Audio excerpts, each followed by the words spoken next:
The air in my bakery, usually filled with the warm scent of cinnamon and sugar, was thick with a cold corporate tension. Every seat was filled with loyal customers and neighbors, all here to watch me sign away my life's work.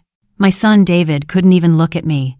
Across the table, the papers that would turn my legacy into a parking lot sat waiting. My daughter-in-law Brenda slid the pen towards me, a practiced, perfect smile plastered on her face. She leaned in close, her voice a low, condescending whisper meant only for me. "Just sign, Eleanor," she hissed. "It's time for your little hobby to finally make some real money for this family." A hobby. 60 years of my own two hands, dismissed as a little hobby. To understand how we reached that breaking point, with my entire life hanging on a single signature, we need to go back 3 weeks. 3 weeks ago, my home smelled like it always did on a Sunday: slow-cooked pot roast, caramelized onions, and the faint, sweet ghost of the apple pie cooling on the counter. Sunday dinner was my ritual. It was the one time of the week the world slowed down, the one time I felt like all the hard work had been worth it. The centerpiece of my kitchen, as always, was my grandmother's rolling pin. It wasn't fancy, just a heavy piece of maple, worn smooth and dark with 80 years of flour and butter and love. It was the first thing I ever owned that felt truly mine. When my husband passed, and the bills piled up higher than the dirty dishes, that rolling pin was what I had left. It was the tool I used to build my entire world, the rolling pin bakery, from scratch. It wasn't just wood, it was my foundation. The doorbell rang, and I wiped my hands on my apron before letting David and Brenda in. David, my son, gave me a quick, tight hug.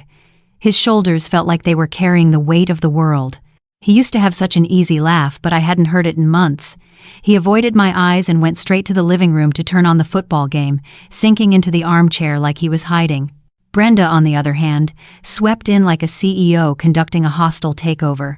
She kissed the air next to my cheek and placed her $1,000 handbag on my worn oak dining table as if she were claiming territory. "Eleanor, this place is so vintage," she said, running a perfectly manicured finger over the furniture. It wasn't a compliment. Dinner started with a tense quiet, broken only by the clinking of silverware and the drone of the TV from the other room. I tried to fill the silence, talking about the upcoming farmers market, about Sarah, their daughter, and how much she was enjoying working at the bakery with me after school. "It's good for her to see what a real day's work looks like," I said with a small smile. Brenda dabbed her lips with a napkin. "It's a fine after-school job, I suppose. Teaches her some basic skills. But we're hoping she'll focus on her internship application soon. Something with a future." The words hung in the air, a little cloud of poison. My life's work reduced to basic skills. I felt a familiar sting of disrespect, the kind she was an expert at delivering with a smile. I looked at David, hoping he'd say something, defend the legacy that had paid for his college education, but he just kept staring at his plate, pushing his mashed potatoes into a little mountain. The slow burn had begun. I could feel it in the pit of my stomach. Something was coming. Finally, David placed his fork and knife down on his plate. The small, sharp clink was like a gunshot in the silent room. He took a deep breath, and finally, he looked at me. His eyes were filled with a misery so deep it made my own heart ache. "Mom," he started, his voice cracking, "we're in trouble."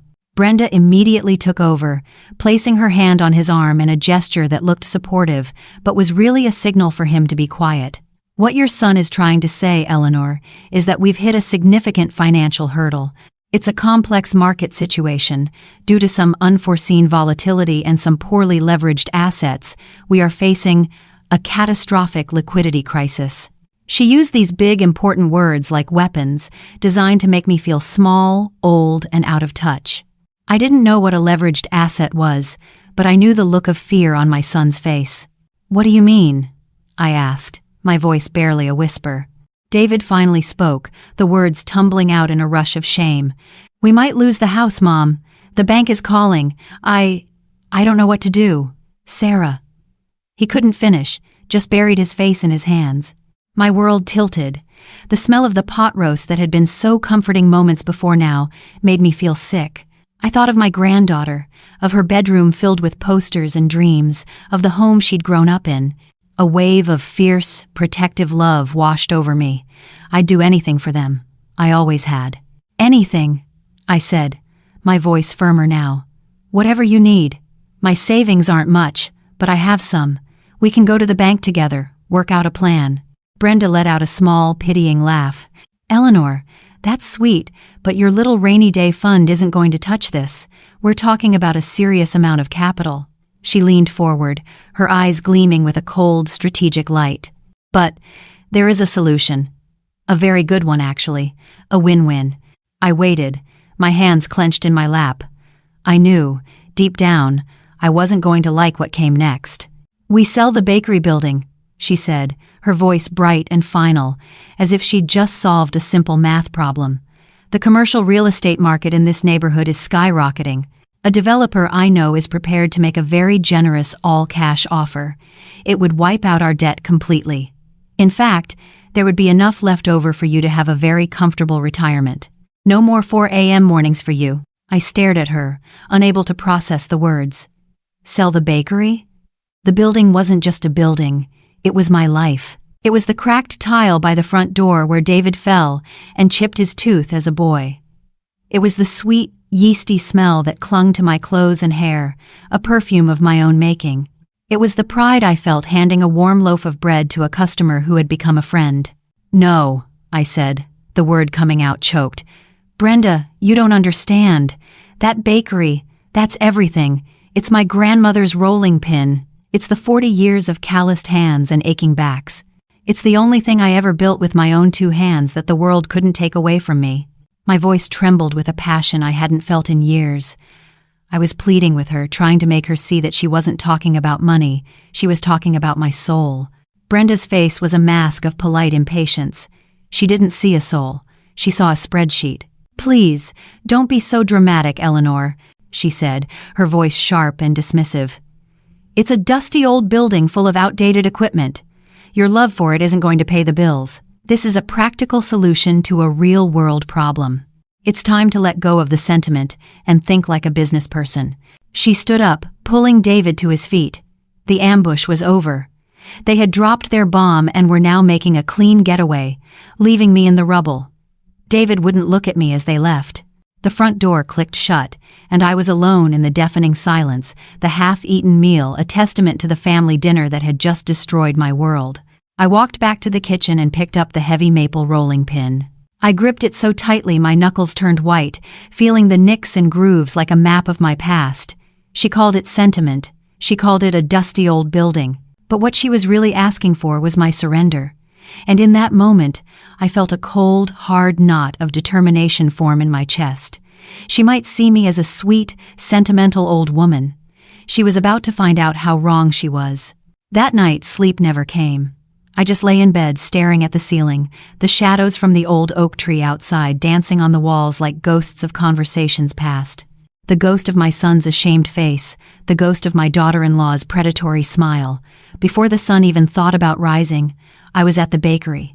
The cold brass key felt heavy in my hand as I unlocked the front door.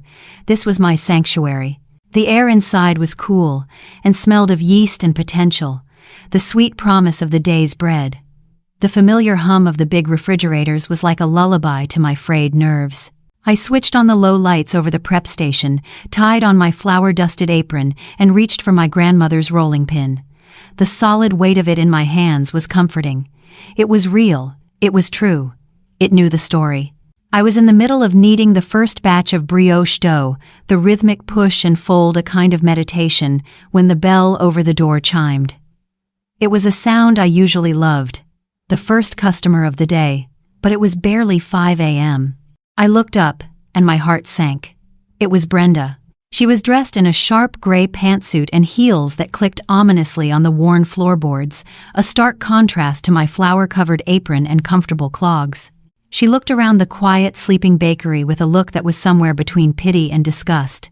"Goodness, Eleanor, you're already here," she said, her voice painfully bright. "I couldn't sleep a wink, just worrying about you and David. I wanted to come by, see if you'd had time to process our little chat." I didn't answer. I just kept kneading, putting all my anxiety and anger into the dough. Push, fold, turn. The dough was soft and yielding. Brenda was not. She walked around the bakery, her heels clicking a staccato rhythm of disapproval.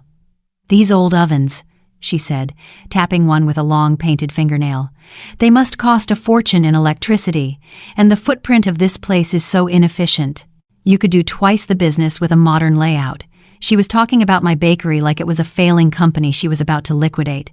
Every word was a carefully aimed dart, meant to chip away at my confidence, to make me feel like the relic she thought I was. Push, fold, turn. I kept my eyes on my work, on my hands.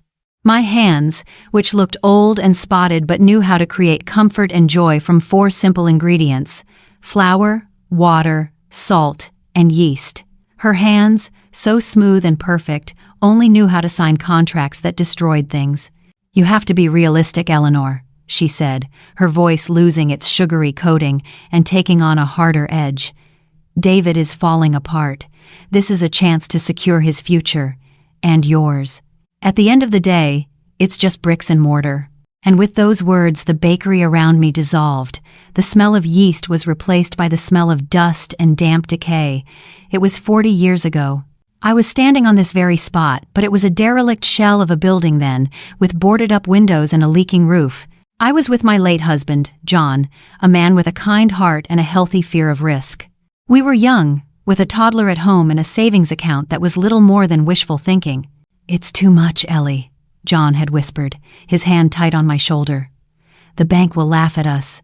A second mortgage? On our house? For this." But I saw something he didn't. I saw past the rubble and the rot. I saw a place where the community could gather. I saw a future for my family built not on a paycheck from someone else, but on our own terms. I saw the American dream, covered in a thick layer of dust. I held my grandmother's rolling pin in my hands then, too.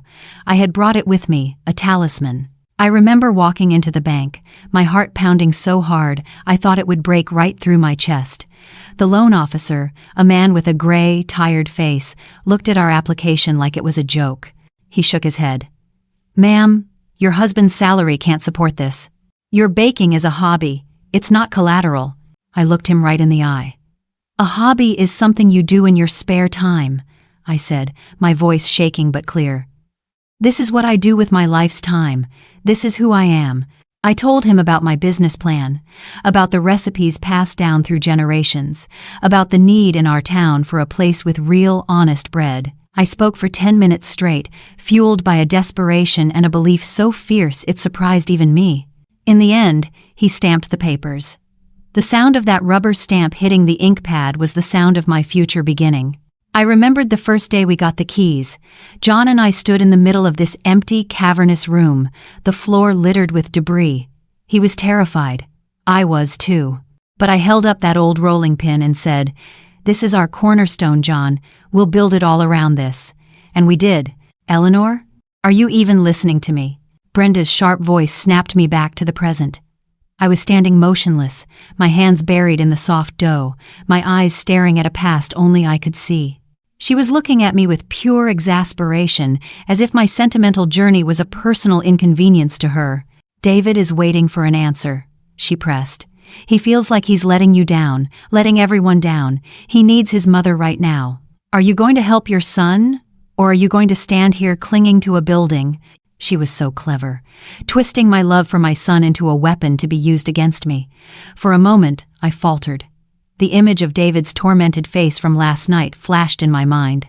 The instinct to save him, to sacrifice anything for him, was a physical force, a tide pulling me under. I pulled my hands from the dough and wiped them on my apron. I looked down at my grandmother's rolling pin, lying on the flour-dusted counter. It wasn't just a memory. It was more than that. I finally looked at Brenda, my face calm. "It's more than a building," I said quietly. "It's a promise." Brenda scoffed, mistaking my quiet dignity for weary defeat. "Fine, be poetic. The developer needs a preliminary agreement by Friday. That's 3 days. Don't make this harder on your son than it already is." She turned and clicked her way out of my bakery, leaving behind a chill in the warm air. I stood there for a long time, listening to the hum of the refrigerators. The slow burn of her insults, of her disrespect, had finally burned away all the fear and doubt. She saw an old woman clinging to the past. She had no idea she was looking at a mother preparing to fight for her son's future and for her own. I picked up the rolling pin. It was time to start baking, and it was time to start planning. The next 2 days were a blur of forced normalcy.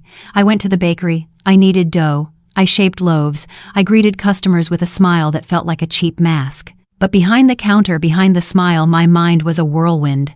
I replayed every conversation, every condescending word from Brenda, every pained, evasive glance from David. The story didn't add up. If they were in such dire straits, why was Brenda so calm, so strategic? It felt less like a crisis and more like a well-rehearsed play. The pit in my stomach told me I was missing a crucial page of the script. My chance to find it came on Thursday, the day before Brenda's deadline. I had baked a special batch of Sarah's favorite chocolate chip cookies, still warm from the oven, and put them in a little box tied with string. It was my excuse. I needed to see David. I needed to look my son in the eye, away from Brenda's influence, and see if I could find the man I raised. I drove to their house, a big, beautiful colonial they couldn't have afforded without the inheritance my late husband left for our son. I parked on the street and walked up the pristine cobblestone path, the cookie box feeling more like a peace offering than a gift. As I got closer to the house, I decided to go around to the back kitchen door, the way I always did. It felt less formal, more like family. The garden was immaculate, not a weed in sight, a perfect picture of suburban success. Through the open kitchen window, I heard Brenda's voice. It wasn't the strained, concerned voice she used when she spoke of their troubles. This voice was different. It was sharp, clear, and dripping with smug confidence. I froze, my hand hovering over the latch of the garden gate. "Of course he's a mess," Brenda said, and I heard a short, humorless laugh. "He's completely on board. He thinks he's saving the family." There was a pause. I held my breath, straining to hear. No, the old woman is buying it completely. She's so wrapped up in her precious legacy she can't see the forest for the trees. All she needed was a little push. My blood ran cold. The old woman. That's who I was to her. Not a mother-in-law, not a grandmother to her child. Just an old woman, an obstacle. "Just get the preliminary papers signed," Brenda continued, her voice dropping a little, becoming more conspiratorial. "That's all we need to lock the developer in. Once she signs that, it's binding. The placement fee settles after the final closing. It's all handled through a separate LLC.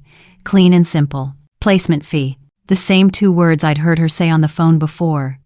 It wasn't a term for a family in crisis. It was the language of a deal. Of a hustle. The cookie box in my hand suddenly felt impossibly heavy. The sweet smell of chocolate now seemed sickening. This wasn't a rescue mission. It was a mugging, and I was the target. I backed away from the gate slowly, silently, my heart pounding a frantic, panicked rhythm against my ribs. I got back in my car and drove away, the cookies sitting on the passenger seat like a monument to my own naivete. The mask was off. The facade had a crack, and I could finally see the darkness underneath. My first instinct was to call David, to scream at him, to demand to know how he could betray me like this. But what if he didn't know? What if he was just a pawn, as much a victim of her scheme as I was? No. Confronting them now would only make them close ranks. They would deny everything, gaslight me, and call me a confused, paranoid old woman. They would turn my own son against me for good. I couldn't fight them head on. I had to be smarter.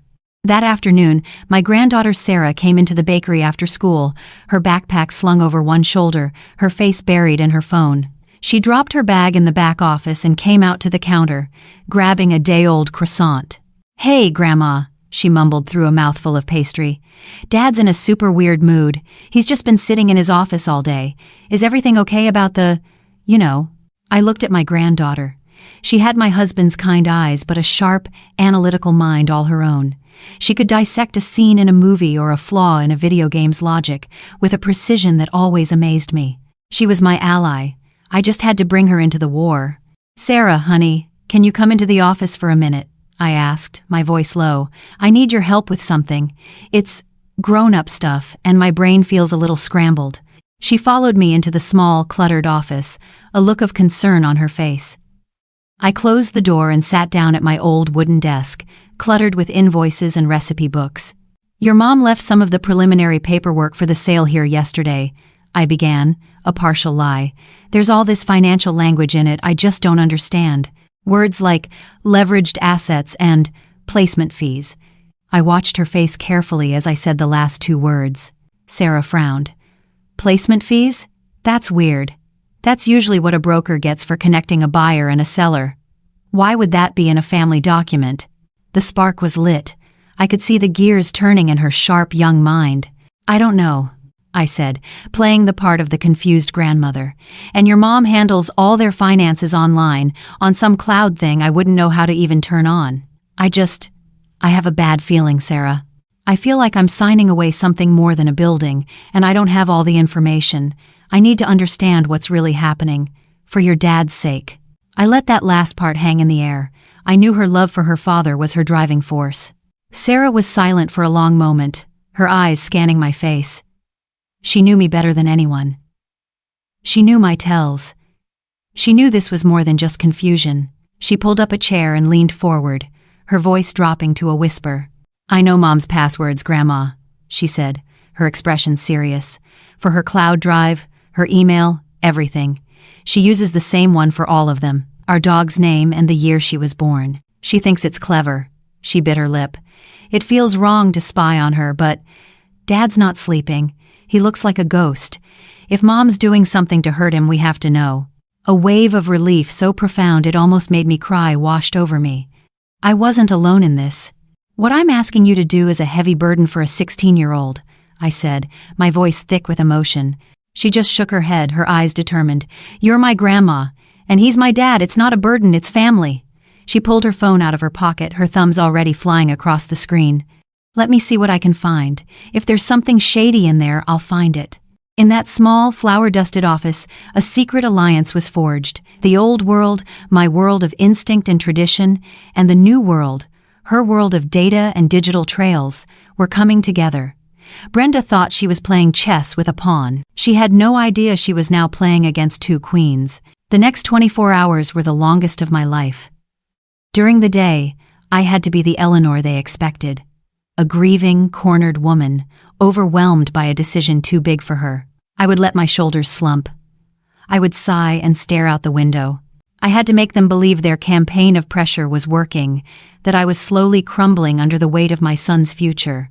But at night, my little house was a war room. Sarah would come over after her homework was done, her laptop glowing in the dim light of my living room. She'd sit on the floor, whispering about firewalls and encrypted files, while I sat in my armchair, pretending to read but really listening to her narrate her digital hunt. Found something weird in the Cayman accounts, Grandma. She'd texted me late last night. Digging deeper. Each message was a little spark of hope in the suffocating darkness.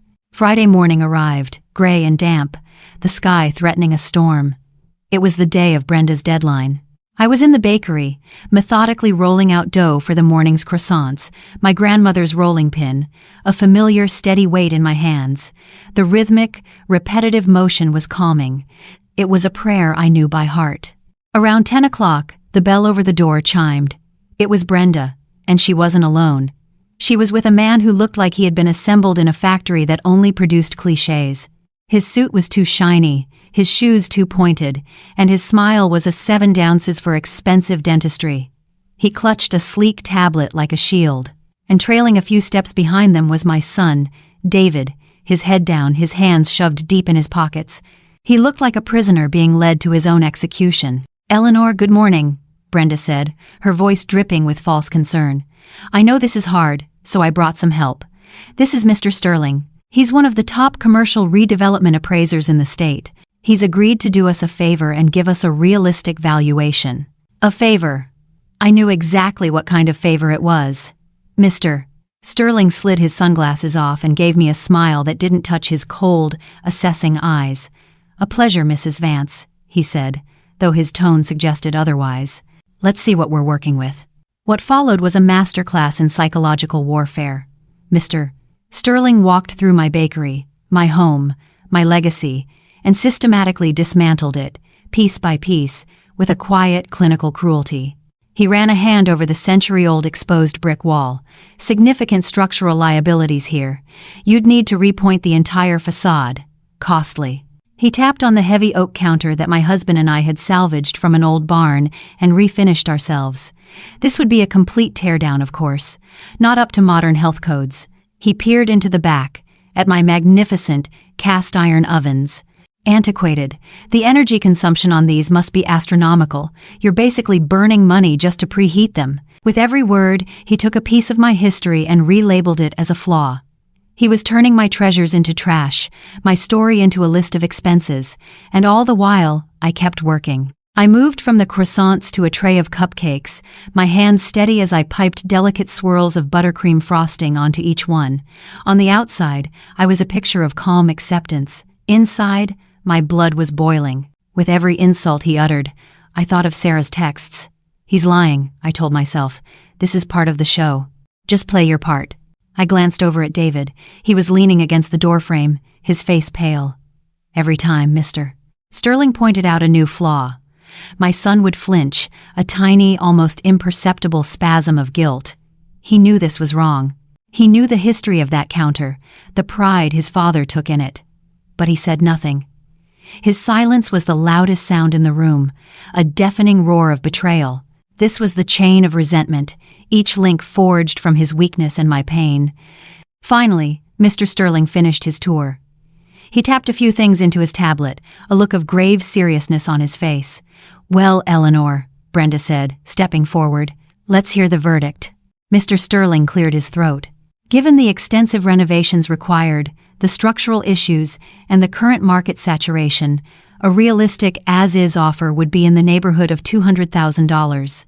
He looked at Brenda. And frankly, that's a generous number, driven mostly by the land value. The number was a slap in the face.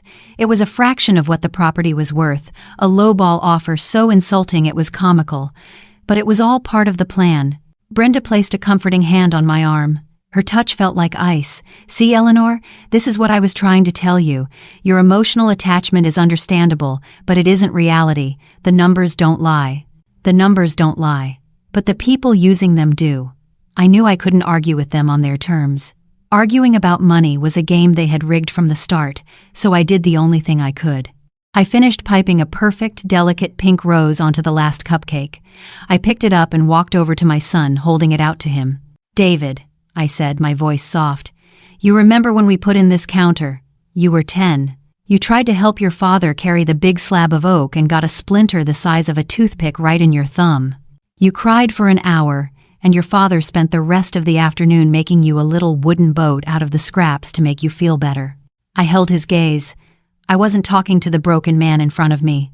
I was talking to the little boy inside him, the one who still remembered what it felt like to build something with his father, to feel the pride of creation instead of the shame of destruction. David just stared at the cupcake, his face crumbling. He couldn't take it. He couldn't even meet my eyes. Brenda, sensing she was losing him, stepped in immediately. "We've given you enough to think about, Eleanor. It's a lot to process." Her voice was sharp, cutting through the fragile emotional thread I had tried to spin. "We need the signed preliminary agreement by 5 o'clock today."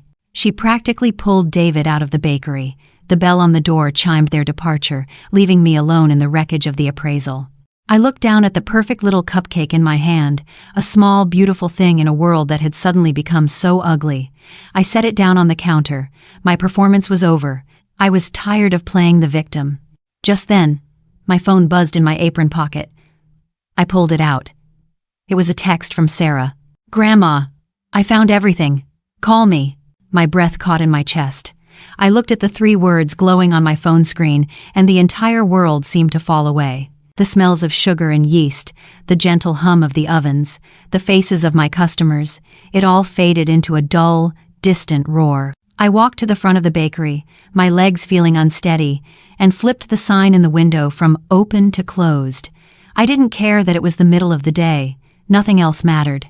My hands were shaking so badly it took me 3 tries to lock the door. I drove home in a daze, my mind a blank slate of pure, cold dread. I walked into my quiet house, straight into the kitchen, the one room where I always felt in control. I sat down at my small wooden table, the one where I'd helped David with his homework and shelled peas for 1,000 dinners. I stared at my grandmother's rolling pin, lying on the counter, a silent witness to my life. Then, I picked up the phone and dialed Sarah's number. She answered on the first ring. "Grandma? Are you somewhere you can talk?" Her voice was different. The usual teenage lilt was gone, replaced by a low, serious tone that made her sound 10 years older. "I'm home, honey," I whispered. "Tell me." "Okay," she began, and I could hear the faint sound of her typing on a keyboard. "So, first things first. There was no bad market turn. That was a complete lie." I closed my eyes, gripping the phone tighter. "What do you mean?" "I got into Mom's cloud drive. I found the financial statements for Dad's retirement account.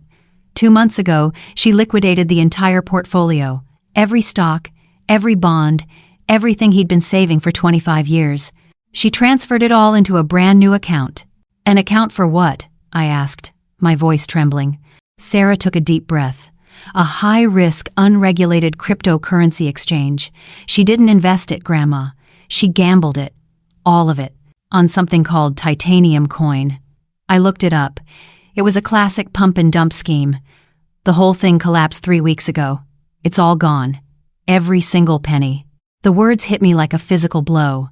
I felt the air leave my lungs. David's future, his security, everything he had worked for, wiped out in an instant. I thought of him at the dinner table, his face a mask of shame, and a wave of fury washed over me. He wasn't ashamed of a market downturn.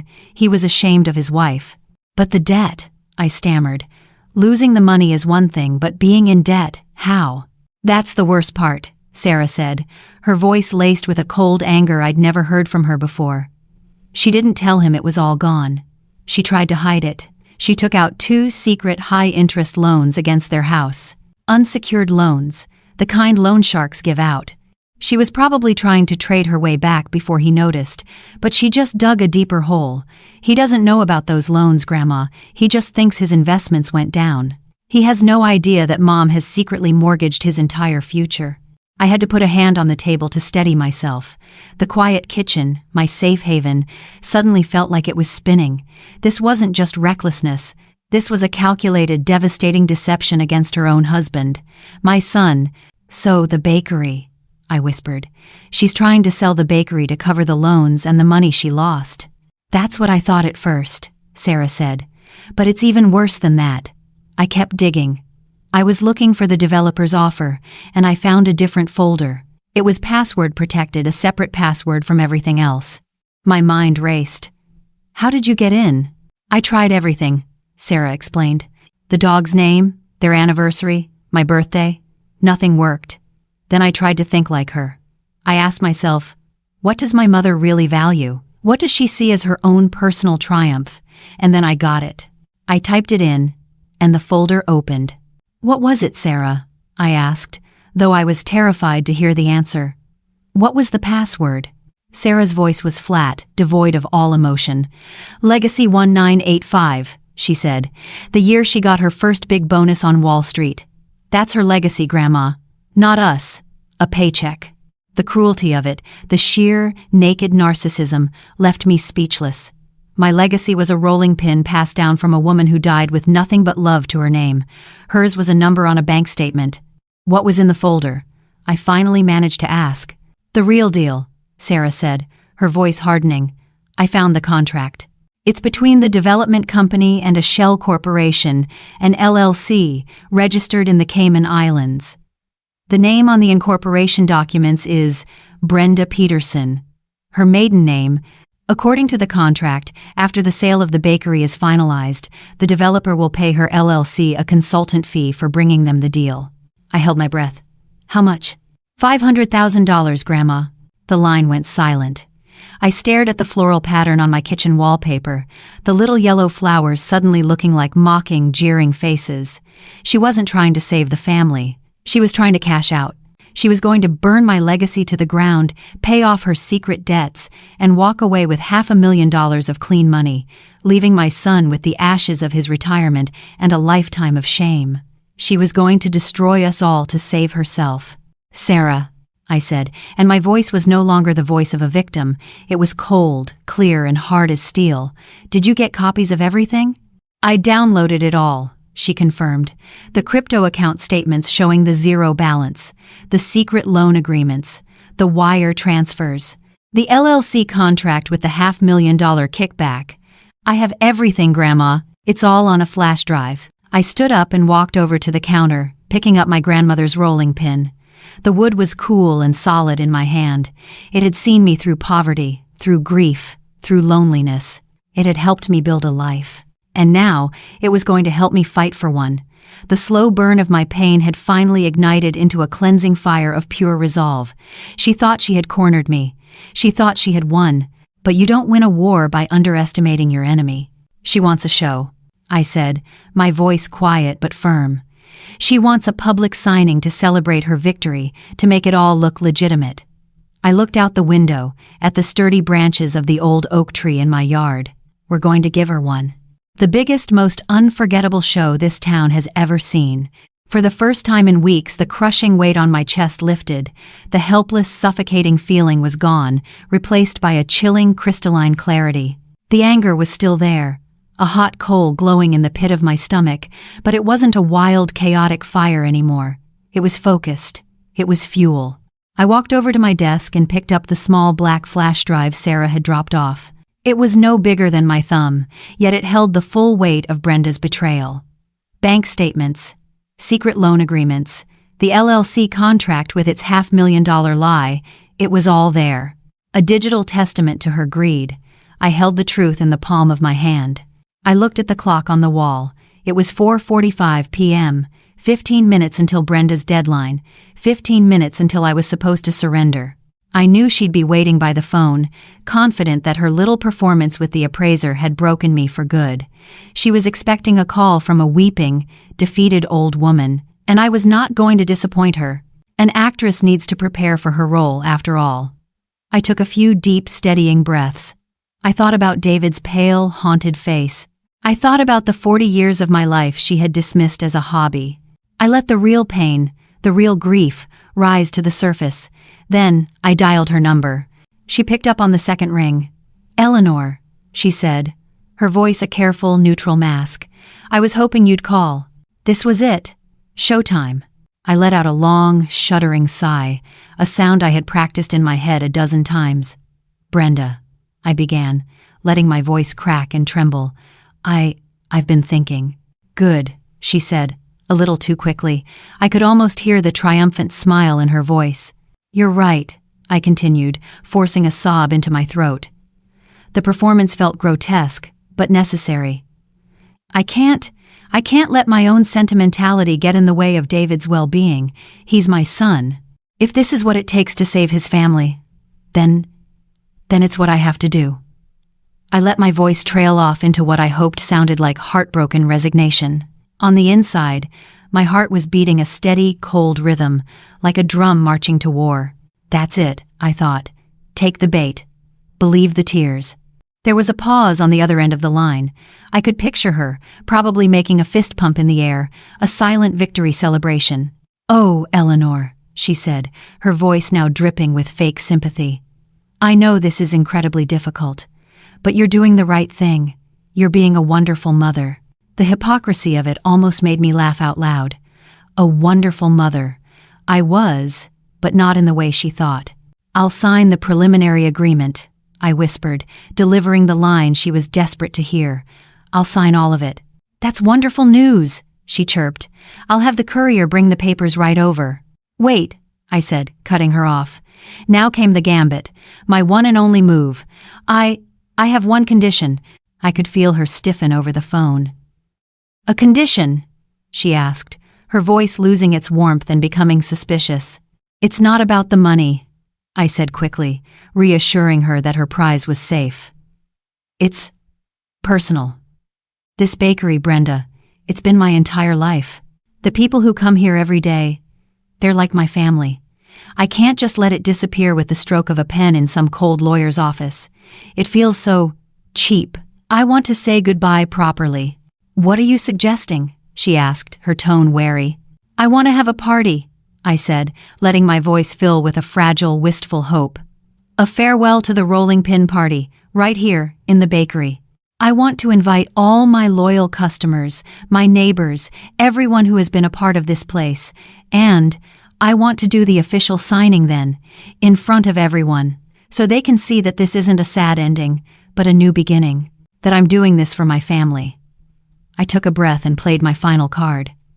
I was even thinking of calling that young reporter from the local paper. She did that nice story on our anniversary last year. It would be a wonderful human interest piece, don't you think?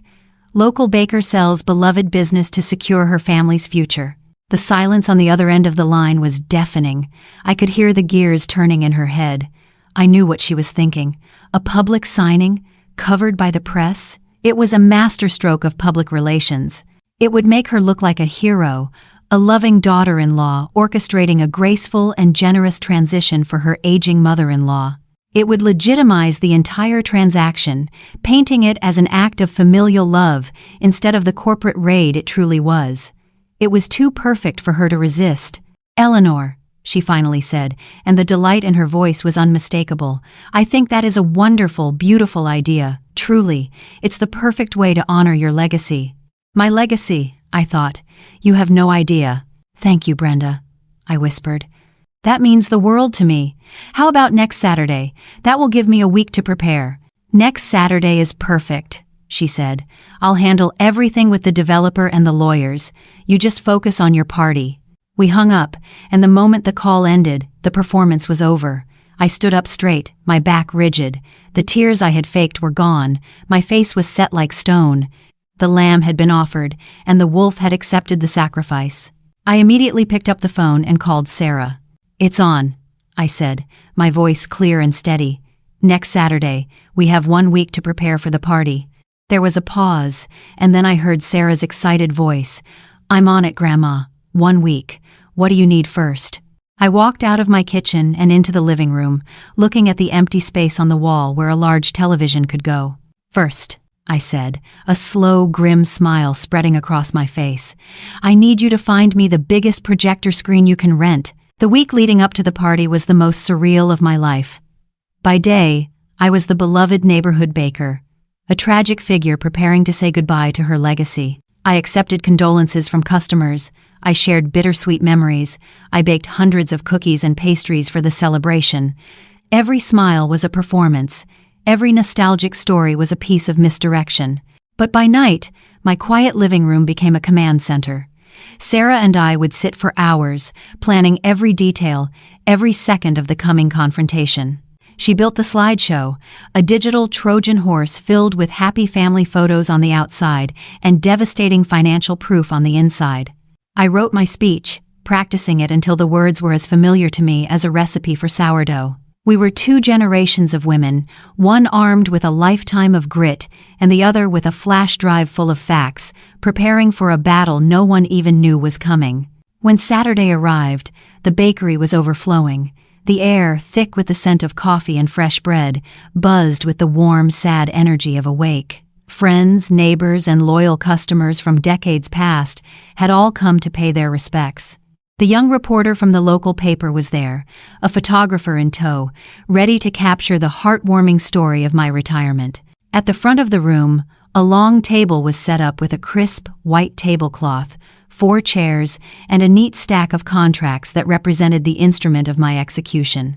And behind it, just as planned, was the large projector screen, currently displaying a gentle, looping slideshow of black and white photos. Me as a young woman covered in flour, my late husband John proudly hanging the first sign, a tiny David helping me frost a birthday cake. It was the perfect picture of a beautiful, simple life, a perfect lie. I saw Sarah near the back, looking like any other teenager at a boring adult party, but her eyes were fixed on her laptop, her expression sharp and focused. She gave me a small, almost imperceptible nod. Everything was in place. Then, they arrived. Brenda swept in, dressed in an elegant cream-colored dress, a vision of grace and compassion. She moved through the crowd, accepting sympathies on my behalf, a tragic heroine in a play of her own making. The developer followed, a shark in a tailored suit, smiling and shaking hands. And then there was my son. David looked like a ghost. His face was pale and drawn, his eyes hollow. He walked through the room full of his own history as if he couldn't see any of it. He was so lost in the lie he had helped create that he had become invisible to himself. Brenda insisted on saying a few words. She took the microphone, her voice resonating with a beautifully faked sincerity. She spoke of my decades of tireless service to the community, of my well-deserved rest, and of how this difficult but necessary decision was a testament to a mother's unending love. The crowd was captivated. A few people wiped tears from their eyes. I just stood there, my hands clasped in front of me, letting her weave her web. I had to admit, she was good. Finally, the moment came. We all sat at the table. The lawyer pointed to the signature line. The reporter's camera flashed, capturing the historic moment. This was it, the final scene. Brenda leaned over to me, the smile on her face a mask for the triumphant greed in her eyes. Her voice was a low, condescending whisper meant only for me. "Just sign, Eleanor," she hissed. "It's time for your little hobby to finally make some real money for this family." A hobby. The final, perfect insult. It was the cue I had been waiting for. I didn't get angry. I didn't flinch. I simply smiled back at her, a calm, gentle smile that seemed to catch her completely off guard. The confusion on her face was a small, satisfying appetizer for the main course to come. "You know, you're right, Brenda," I said, my voice soft but clear. I pushed my chair back and stood up, walking over to the microphone. The room quieted, expecting a few tearful last words from me. It is time to talk about real money, and about what my little hobby has really cost this family. A confused murmur rippled through the crowd. I gave Sarah a sharp, definitive nod. The slideshow of happy memories on the screen behind me flickered and died. The screen went black, plunging the front of the room into a dramatic, expectant darkness. For a full 3 seconds, there was nothing but a shocked, breathless silence. You could have heard a pin drop. Then, a new image blazed to life, bright and undeniable. It wasn't a photograph, it was a document, a bank statement to be precise. The header was clear: David Vance Personal Retirement Account. The page was filled with columns of numbers, but the two most important ones were impossible to miss. At the top, a starting balance of over $700,000. And at the bottom, after a single massive wire transfer dated 2 months prior, a final devastating balance: 0. I lifted the microphone to my lips, my hand perfectly steady. The entire room was silent, every eye glued to the giant, damning receipt hanging in the air. Brenda's face had gone from triumphant to confused, to a mask of pure, bloodless horror. "This," I said, my voice ringing out with a strength no one in that room had ever heard from me before, "is my son's retirement account. Or rather, it was." I paused, letting the weight of the moment sink in. This is the real reason we're all here today. The silence in the room was a physical thing, a heavy blanket that smothered all the cheerful chatter from moments before. 100 pairs of eyes flickered from the damning document on the screen to my face, and then, like a predator turning on its prey, to Brenda. Her perfect practice smile was frozen on her face, a grotesque mask of denial. Her eyes were wide with a horror so profound it looked like she had seen a ghost. In a way, she had. The ghost of her own career, of her perfect life, was standing right behind her, ready to collect its due. I didn't give her a chance to recover. I kept my voice calm and steady, the voice of a teacher explaining a simple, irrefutable lesson. "My daughter-in-law told you this was about securing my son's future," I said into the microphone. "What she didn't tell you is that she had already set that future on fire." I gave Sarah another nod. The bank statement vanished, replaced by a new document. This one was dense with legal text, but the heading was clear: High-interest personal loan agreement. When her secret gamble failed, I explained, my voice echoing in the pin-drop silence. She didn't confess to my son. She didn't ask for help. She doubled down. She took out 2 of these loans, forging David's signature, and secretly put their home, my granddaughter's home, at risk, all to cover her tracks. A collective gasp went through the crowd. I saw my neighbor, Mrs. Gable, a woman I'd known for 50 years, put a hand over her mouth, her eyes wide with shock. This wasn't some abstract financial story anymore. This was about a family, about a home. This was a betrayal everyone in that room could understand. She created a crisis, I continued. my voice hardening just a little, and then she offered up my life's work as the only solution. I nodded to Sarah one last time. The loan agreement was replaced by the final slide, the smoking gun, the LLC contract, with its Cayman Islands address and Brenda's maiden name in black and white, next to the developer's signature. And next to that, highlighted in a bright, angry yellow, was the fee, $500,000. And why was she so desperate to sell this bakery, my legacy? I asked the crowd. Not to save her family, not to help my son, but to pay off her secret debts and walk away with a $500,000 kickback, a finder's fee for finding her own mother-in-law to fleece. That's when the room finally exploded. The silence was shattered by a wave of angry, shocked murmurs. The developer, Mr. Sterling, who had been staring at the screen with a look of dawning horror, shot to his feet. His face, once so smug and confident, was now a thunderous mask of pure fury. He wasn't looking at me, he was glaring at Brenda with the contempt of a man who has just been made a fool of in public. "This is outrageous," he boomed, his voice cutting through the noise. "This firm was grossly misled. Our offer is rescinded, effective immediately." He threw his pen down on the table, the sharp clatter making Brenda jump. "We're done here." He turned and shoved his way through the stunned crowd, his face red with anger and humiliation. The moment he was gone, all eyes were back on Brenda. Her spell was broken. The elegant, compassionate woman from the speech was gone, replaced by a cornered animal. "She's lying," Brenda shrieked, finally finding her voice. It was shrill and panicked. "The documents are fake. She's a confused, bitter old woman. She's trying to ruin me." But no one was buying it. Her desperation was a confession. I saw the young reporter, her eyes wide, no longer taking notes but holding up her phone, live streaming the entire, glorious implosion. Brenda's phone, which she had placed so confidently on the table beside the contracts, began to buzz. And then, it buzzed again. And again. The screen lit up with a relentless torrent of notifications, each one a death knell for her carefully constructed life. I could read the previews from where I stood. Urgent. Call from CEO, Marcus Thorne. Message from legal.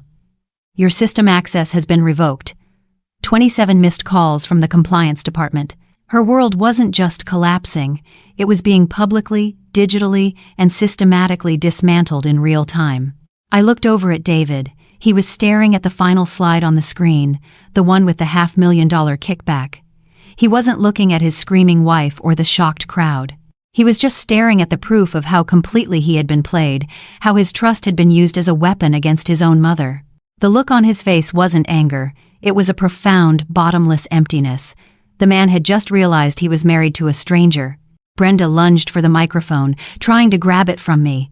"You won't get away with this," she screamed, her face contorted with a rage that was terrifying to behold. I didn't move. I didn't flinch. I just held her gaze. I was no longer afraid of her.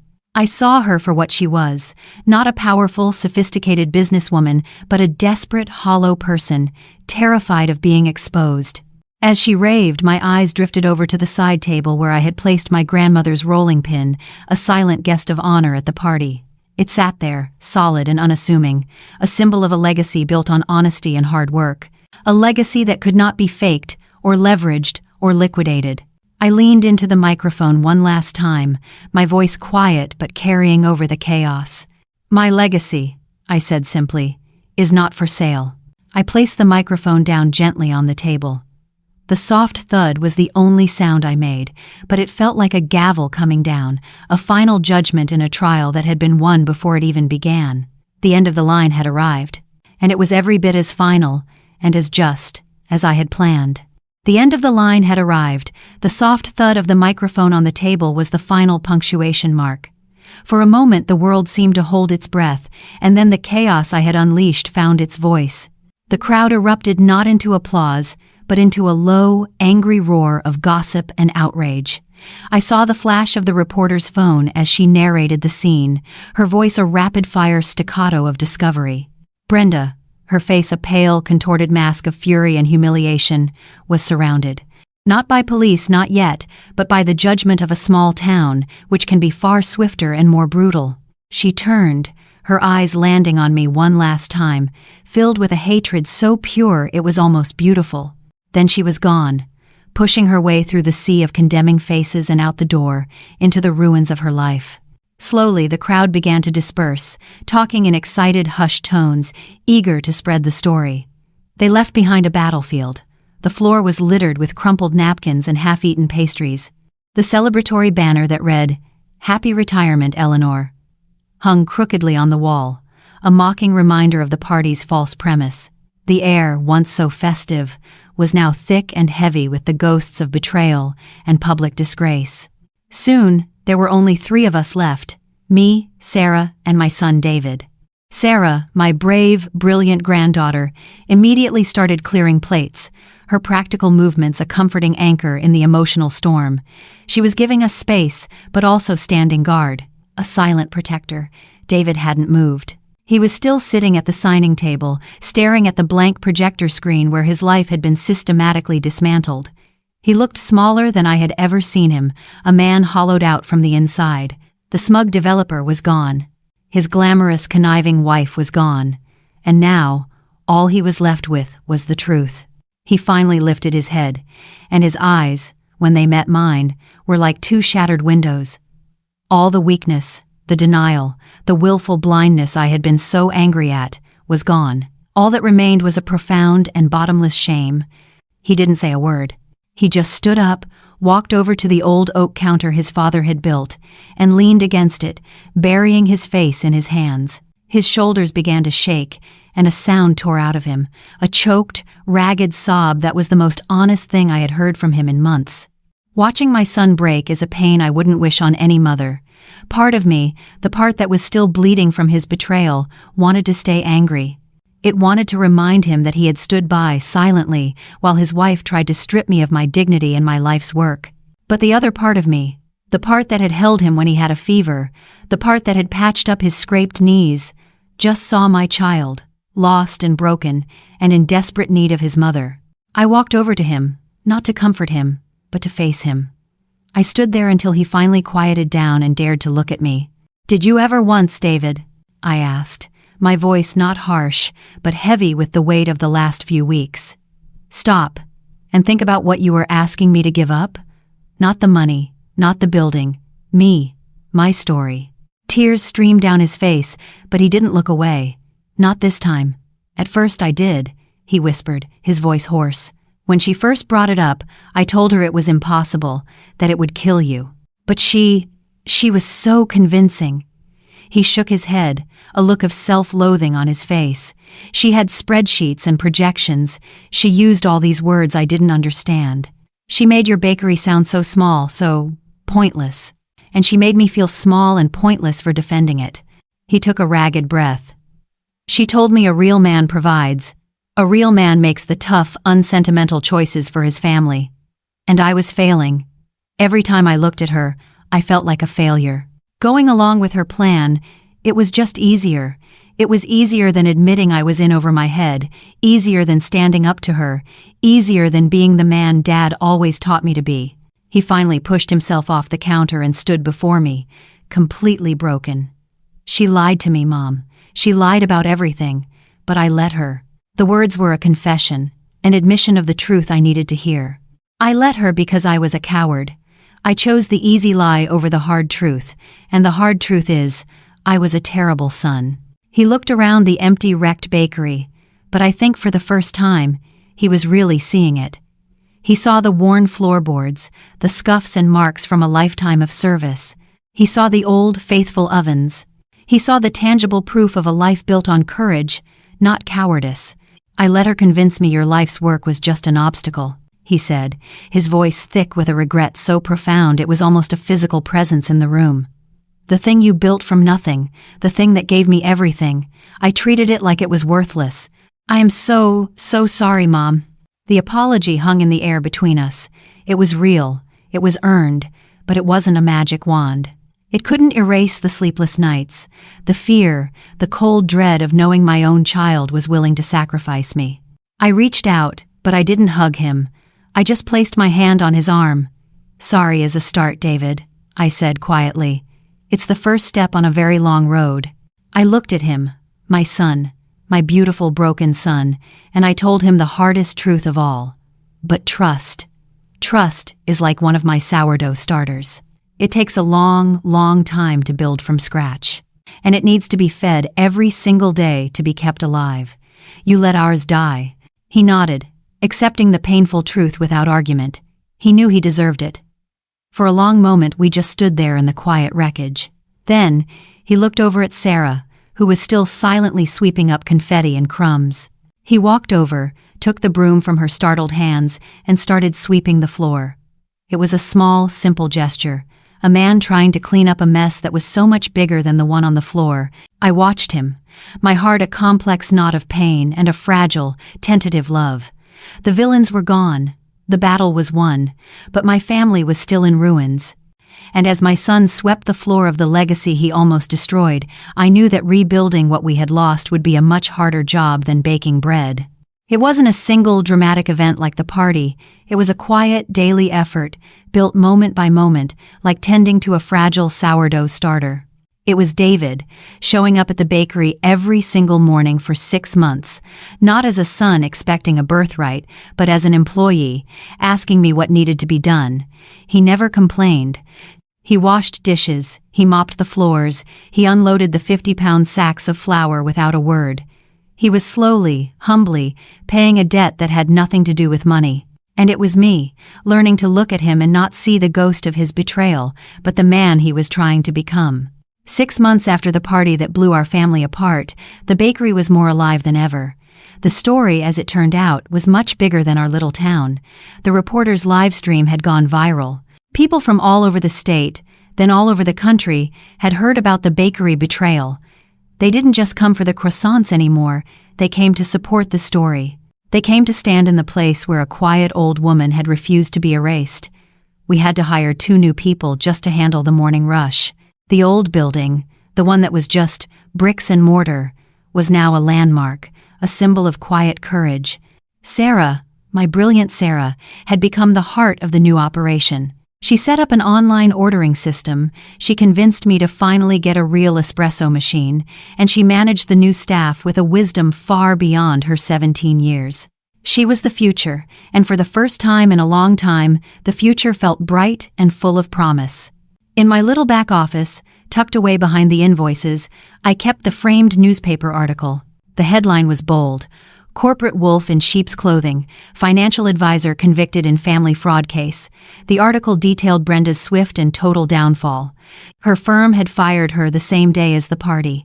She was facing multiple lawsuits, and the evidence Sarah had uncovered was so undeniable that she was convicted of embezzlement and fraud.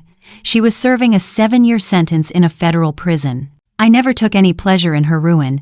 Her punishment was simply the natural consequence of the world she had built for herself, a world based on numbers instead of people, on greed instead of love.